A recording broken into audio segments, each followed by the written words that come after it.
நிறுத்துடா. இந்த கல்யாணம் நடக்கக்கூடாது.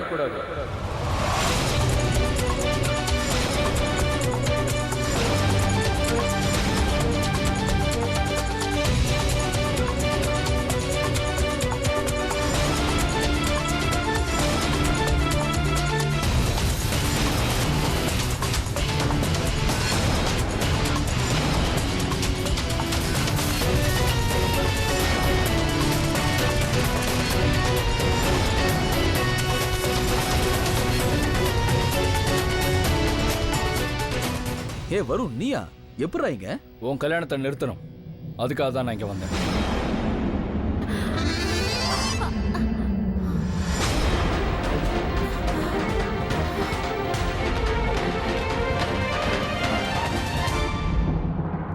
உங்க எல்லாரையும் நான் கெஞ்சி கேட்டுக்கிறேன், நல்லா சாப்பிட்டு போங்க. ஆனா இந்த கல்யாணம் நடக்காது.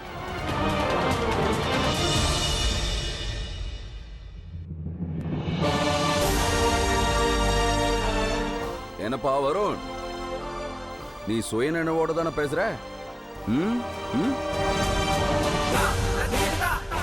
வானிலையில மாற்றம் ஏற்படலாம், ஆனா அர்ஜுன் தாஸ் முடிவுல மாற்றம் வராது.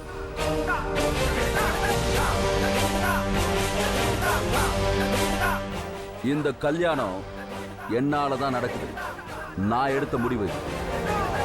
Any objection?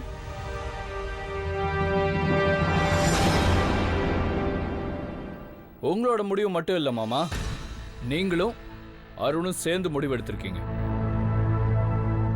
என் அத்தையை நீங்க 2 பேரும் ஃபுல்லா இக்னோர் பண்ணிட்டீங்க. ஒன்னு சொல்றேன், நல்லா கேட்டுக்கோங்க. மருமக இந்த வீட்டுல இருக்க போறாங்களா இல்ல உங்க கூட ஃபேக்டரிக்கு வந்து பொம்மையை செய்ய போறாங்களா? என்ன வருண், புரியாத மாதிரியே பேசிக்கிட்டு இருக்க. பொண்ணா பிறந்துட்டா வாழ போன வீட்டுல தான் இருக்கணும், வேற எங்கேயும் அவ சுத்திக்கிட்டு இருக்க முடியாது. அப்புறம் எதுக்காக நீங்க பிரீத்தியாத்தை இக்னோர் பண்ணீங்க? அவங்க விருப்பம் இல்லாம எதுக்கு இந்த கல்யாணத்தை நடத்துறீங்க?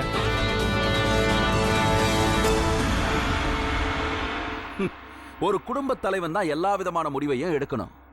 அதான் குடும்ப தலைவங்கிற முறையில இந்த முடிவை எடுத்தேன். அப்ப சரி மாமா, நீங்களும் அருணும் ஒரு டீம்னா நானும் பிரீத்தியாத்தையும் இன்னொரு டீம். அதனால நான் வருண் என் அத்தையோட சேர்ந்து ஒரு முடிவு எடுத்திருக்கேன். லாஸ்ட் அண்ட் ஃபைனலா உங்ககிட்ட நான் சொல்றேன், இதுக்கப்புறம் அருண் பேச்சுலராகவே இருக்கட்டும், இல்ல வேற யாரையாவது கல்யாணம் பண்ணிக்கிட்டோம். அது கிராமத்து பொண்ணோ இல்ல சிட்டில இருக்கிற பொண்ணோ whatever. ஆனா இந்த பொண்ணை மட்டும் அவன் கல்யாணம் பண்ணக்கூடாது. இந்த கல்யாணம் நடக்காது. ஏய் வருண்,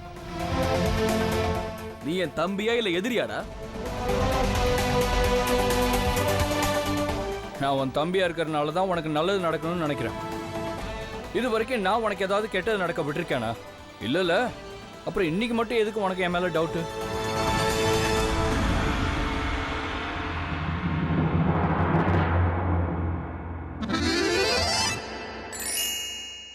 சரி, தம்பி என் மேல டவுட் பட்டுட்ட, ஆனா அம்மா கிட்ட போய் இப்படி எல்லாம் பிஹேவ் பண்ற? உனக்காக அவங்க எவ்வளவு இழந்திருக்காங்க தெரியுமா? அவங்க ஆசை எல்லாத்தையும் ஏமாத்திட்டு நீ மட்டும் கல்யாணம் பண்ண எப்படி? அருண், உனக்கு என்ன ஆச்சு? ஏன்டா அப்படி மாறிட்ட? ஏ வருண், நீ சொல்றதுலயும் ஒரு உண்மை இருக்குடா. இனிமே எங்க அம்மாவோட மனசை கஷ்டப்படுத்திட்டு இன்னொரு வாழ்க்கையை நான் தேடி போக மாட்டேன். சரியான நேரத்துல வந்து என் கண்ணை திறந்து வரும். எனக்கு நல்லாவே தெரியும் அருண் வருண் பேச்ச தட்டவே மாட்டாங்க. சரி, இப்ப என்ன முடிவு பண்ணிருக்க?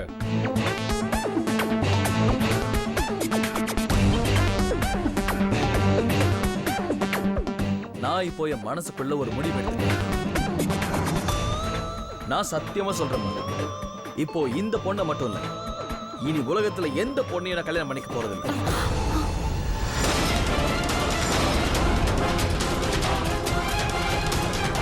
இது உங்களுக்காக மட்டும்தான்.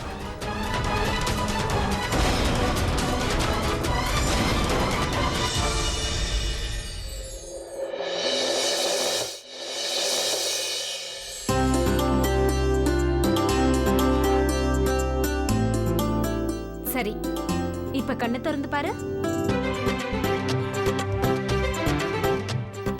எவ்வளவு அழகா இருக்குல்ல?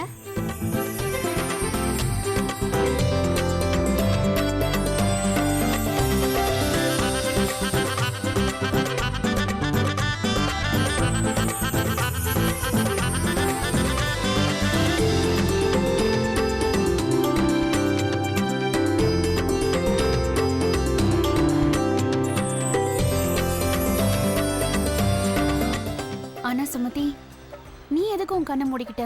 எனக்கு மெஹந்தி போடும்போது நீ பார்த்திருக்கலாம்ல. So what? நான் கண்ணை மூடினதுனால தான் என் அக்காவோட வருங்கால பியூட்டிஃபுல்லான ஃபென்டாஸ்டிக்கான வாழ்க்கையை பார்த்தேன். அந்த வாழ்க்கையில நீங்க 2 பேரும் ரொம்ப சந்தோஷமா இருக்கீங்க. சரி சௌமியா, இப்ப இந்த மெஹந்தில உன் ஹீரோட நேம கண்டுபிடி சீக்கிரம். தேடுங்க.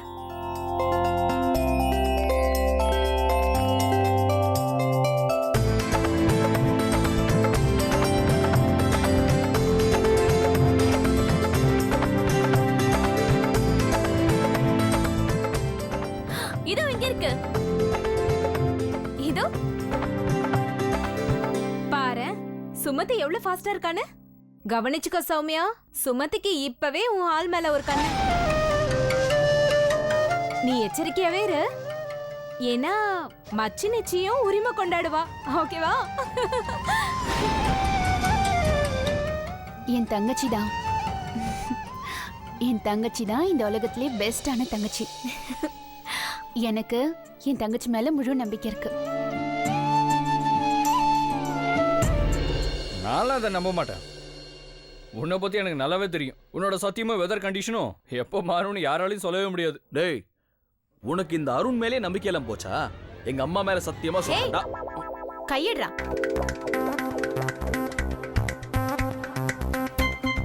உனக்கு என்ன பைத்தியமா? நீ நீ இந்த வீட்டு புள்ளடா. புள்ள கல்யாணம் பண்ணிக்கிட்டா வீடே சந்தோஷமா இருக்கும். பேரம் பேத்தியோட அழுக சத்த கேக்கும். அப்புறம் இந்த வீட்டுல சந்தோஷம் நிறைஞ்சிருக்கும். டேய் அருண், நானும் உனக்கு நல்ல கல்யாணம் பண்ணி வைக்கணும்னு ஆசைதான். ஆனா இந்த பொண்ணு வேண்டாம். இவளை தவிர எத்தனை பொண்ணுங்க இருக்காங்க? ஆனா அத்தை, ஆ? ஒரு விஷயம் சொல்றேன் கேளுங்க. வரப்போற மருமக மட்டும் உங்க டைப்ல இருப்பான்னு என்ன கேரண்டி? இப்பெல்லாம் பாத்தீங்கன்னா படம் சீரியல் எல்லாம் பார்த்து எல்லா பொண்ணுங்களும் ரொம்ப கெட்டு போயிருக்காங்க. அந்த சீரியல் எல்லாத்துலயுமே மாமியார் மருமக சண்டை தான் அதிகமா இருக்கும். நம்ம வீட்டுக்கு சந்தோஷத்தை பத்தி மட்டும் இல்ல, சேஃப்டியை பத்தியும் கொஞ்சம் யோசிச்சு பாருங்க அத்தை. நல்லா யோசிச்சு ஒரு முடிவுக்கு வாங்க அத்தை. இந்த மாதிரி சிச்சுவேஷன்ல இந்த பொண்ணு வீட்டுக்கு வந்தா நீங்க சொல்றத மட்டும்தான் கேப்பா. குனிஞ்ச தலை நிமிராம இருப்பா. நீங்களும் உங்க இஷ்டத்துக்கு அவளை ஆட்டி படைக்கலாம்.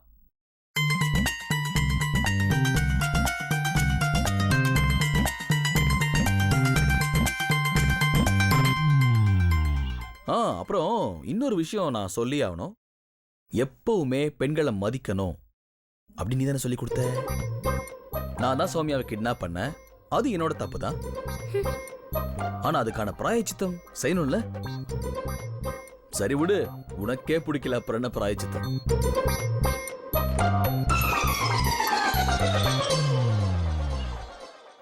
டேய், நான் எங்கடா தடுத்தேன்?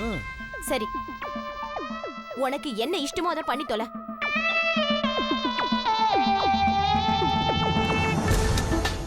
என்ன பண்ணிக்கோன்னா? நீ இப்படி முகத்தை டல்லா வச்சுக்கிட்டா என்னால எப்படி முடியும்? என் மனசு ஒத்துக்காதுமா. அதுவும் இல்லாம என் கல்யாணத்துல வரப்போற முதல் டிஜே பாட்டை நீதானமா போடணும். நீங்க பாரு, ஒரு வாட்டி என்ன கொஞ்சம் பாரு. நீங்க பாருமா, உனக்கு பிடிக்காம நான் இந்த கல்யாணத்தை பண்ணிக்கிறதா இல்லை.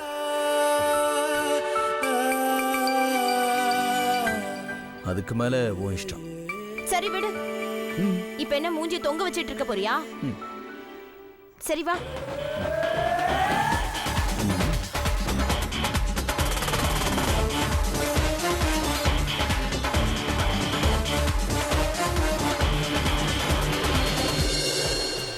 அக்கா, நீ இங்கே உட்காந்துரு, நான் போய் சாப்பிட ஏதாவது எடுத்துட்டு வரேன். அதுவும் இல்லாம இங்க இருந்தே நம்ம கீழே நடக்கிறது எல்லாத்தையும் பார்க்கலாம். நம்ம இங்கேயே உட்காந்துட்டு நல்லா என்ஜாய் பண்ணலாம். என்ன, நீ இங்கே உட்காந்துட்டு வந்துடுறேன்.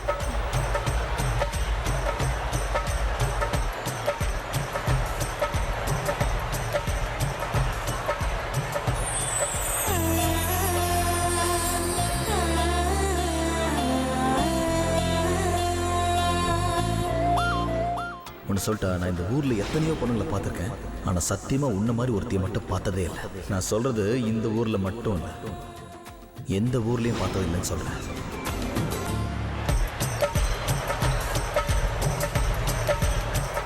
அந்த சுமதி ஏன் இன்னும் வரல?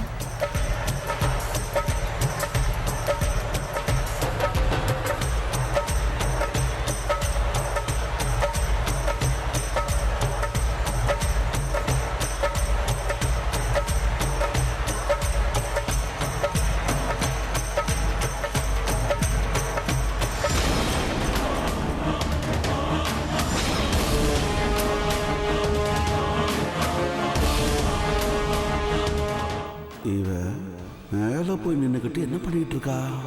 இதுவும் ஒரு விதத்துல நல்லதா போச்சு. நல்ல வாய்ப்பை நழுவ விடக்கூடாது.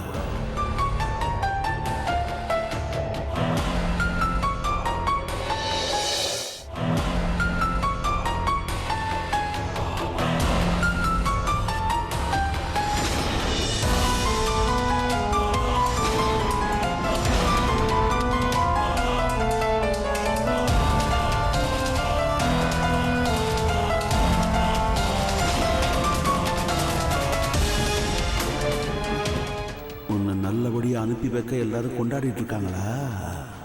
இன்னைக்கு இங்கேருந்து உன்னை கீழே தள்ளி உன்னை ஒரேடியா மேல அனுப்பிடுறேன்.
உன் அப்பா உனக்கு திருஷ்டி சுத்தி போடுறதுக்காக என்ன கூப்பிட்டிருக்காரு.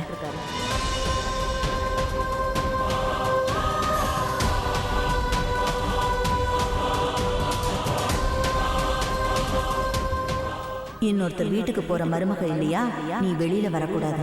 வெளியில போனா கண்ணு பட்டு. நீ முதல்ல ரூமுக்குள்ள போ போ.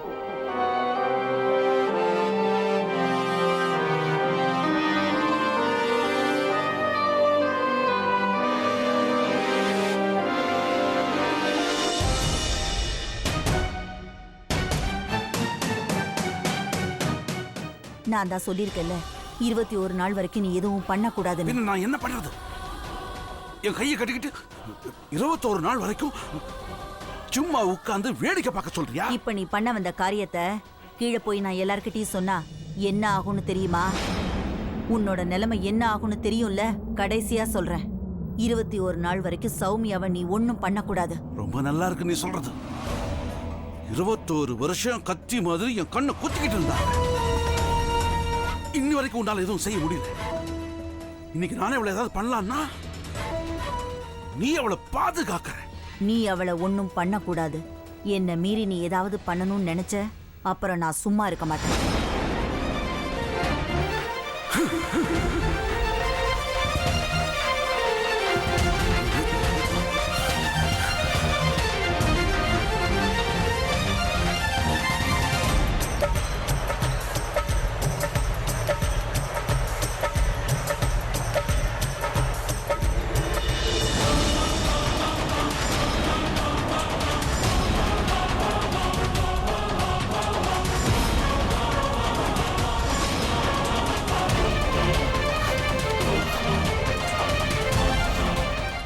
நீ என்கிட்ட என்ன சொன்ன? 21 நாள் வரைக்கும் என் பொண்ணு பக்கம் தலை வச்சு கூட படுக்க மாட்டேன்னு சொன்ன வார்த்தையை மறந்துட்டியா? ஏன் எதுவும் பேச மாட்டேங்கிற? இப்ப எதுக்காக இங்க வந்த?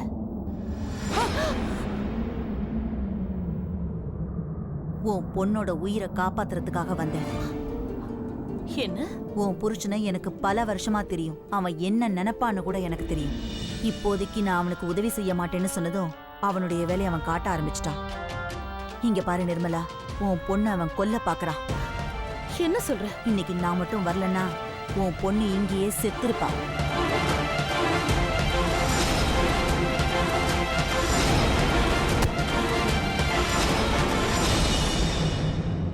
என்னாலதான் சௌமியா இப்ப உயிரோட இருக்கா. சௌமியா கல்யாணமாகி போற வரைக்கும் பாதுகாப்பா நான் அவ கூடவே இருப்பேன். அட கடவுளே, தான் நினைச்சது நடக்கலன்னா அந்த ஆளு என்ன வேணாலும் செய்ய தயாரா இருப்பாருன்னு எனக்கு தெரியும். ஆனா இந்த மாதிரி ஒரு சமயத்துல கூட இங்க பாரு நிர்மலா, இந்த பிரச்சனை சீக்கிரமா முடியணும்னு தான் நானும் நினைக்கிறேன். நீ சொன்னது பொய்ன்னு நிரூபிச்சு காட்டுறதுக்காக நானும் காத்துக்கிட்டு இருக்கேன். சௌமியாவ என் கூட அவ இருக்க வேண்டிய இடத்துக்கு நான் கூட்டிட்டு போகணும்.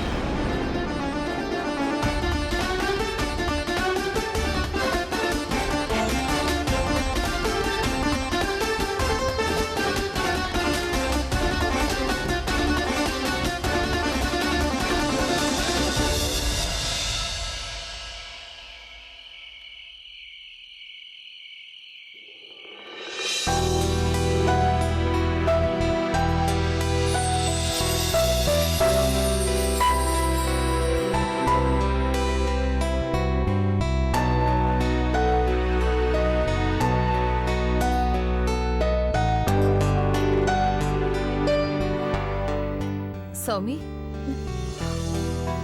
என்னம்மா யோசிச்சுட்டு இருக்க? அம்மா எல்லாரும் சொல்றாங்க புகுந்த வீட்டுல எல்லாரையும் சந்தோஷமா வச்சுக்கணும்னா அதுக்கு நிறைய கத்துக்கணுமாமே.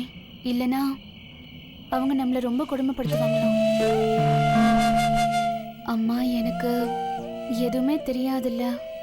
இந்த மாதிரி விஷயத்த பத்திலாம் எனக்கு முன்னாடி நீங்க சொன்னதே இல்லைல்ல.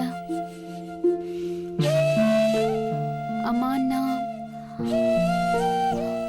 நான் என்ன யோசிக்கிறேன்னா, எப்படி நான் புகுந்த வீட்டு ஆளுங்களை சந்தோஷமா வச்சுக்கிறது? என்னால நல்ல மருமகளா இருக்க முடியுமா? அதுவும் இல்லாம நான் முதல்ல நீ வந்து உட்காரு. வா உட்காருமா.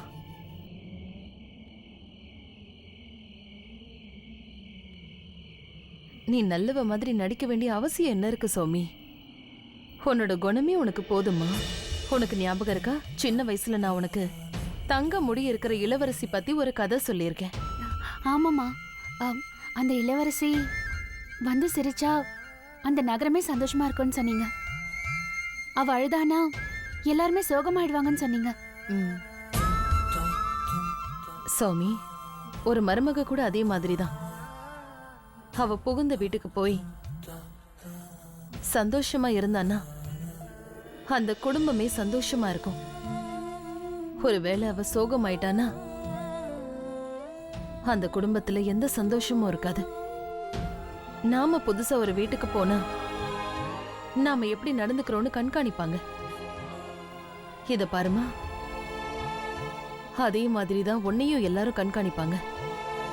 அதெல்லாம் பார்த்து நீ பலவீனம் ஆயிடக்கூடாது, வேதனையும் படக்கூடாது. எல்லார்கிட்டயும் நீ மரியாதையா நடந்துக்கணும். யாருக்கு என்ன பிடிக்கும் என்ன பிடிக்காதுன்னு தெரிஞ்சுக்கிட்டு அதுக்கேத்த மாதிரி நடந்துக்கோ. அதுக்கப்புறம் நீ எப்படி இருந்தாலும் அவங்க உன்னை ஏத்துக்குவாங்க.